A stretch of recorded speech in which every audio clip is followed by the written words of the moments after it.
Financial world has lit up over the past year plus with talk of artificial intelligence. And one company's name seems to pop up more than others here. NVIDIA. Shares of the AI darling are up over 200% over the past 52 weeks.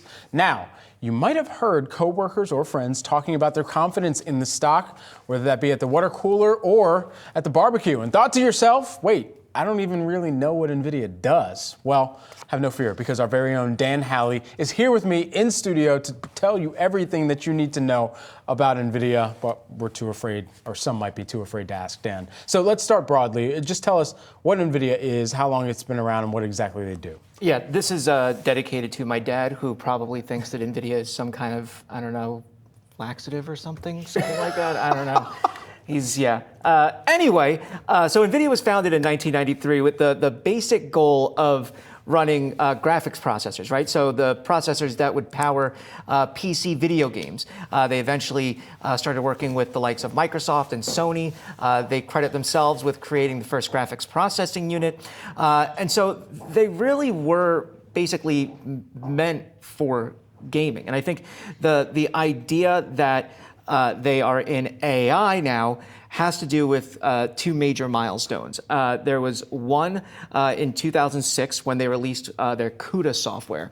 It's basically a software that allows developers to take a GPU and let it run general processing. So you would have a CPU, your central processing unit, what we usually call the brains of the computer, doing the general processing normally.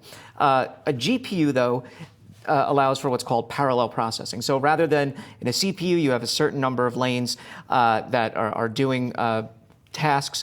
On a GPU, you can have far more lanes running the same data at the same time, or data at the same time, so that you're able to complete tasks much faster. So that goes into this whole AI thing. In 2012, a pair of researchers, including one future executive board member at OpenAI, they were able to use NVIDIA GPUs to form neural networks, AI neural networks, and find a picture of a cat, or pull up a picture of a cat, and so identify a picture of a cat. And so from there, NVIDIA was like, okay, well, this seems really good. Right. Why don't we start investing in this? And so they started going whole hog into this. And at that point, everyone thought that Jensen Huang, the CEO, was a madman. You have all this money that you're making, billions of dollars on video games. Just stick to what you know, man. Sure. And so they ended up pouring money into this, and lo and behold, ChatGPT hits. OpenAI with blows up, and now all these companies are just clamoring to get these chips. So it's not just NVIDIA alone out there, we got to remember. Who are some of their biggest competitors? Yeah, I mean, some of the big competitors are really the names that you already know and love, or maybe don't love, I don't know.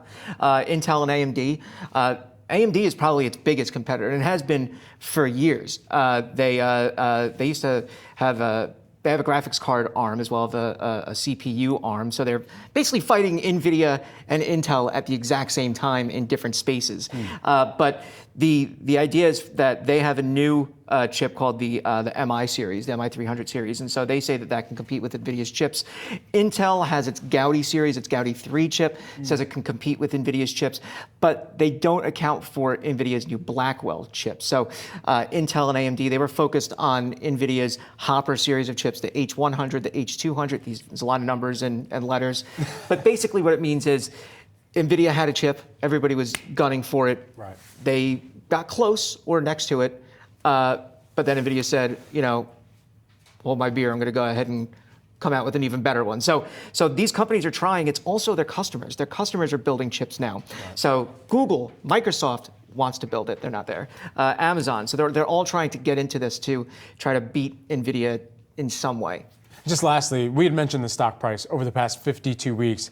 How has NVIDIA actually been performing as of late? We think about this year to date and what investors should expect going forward.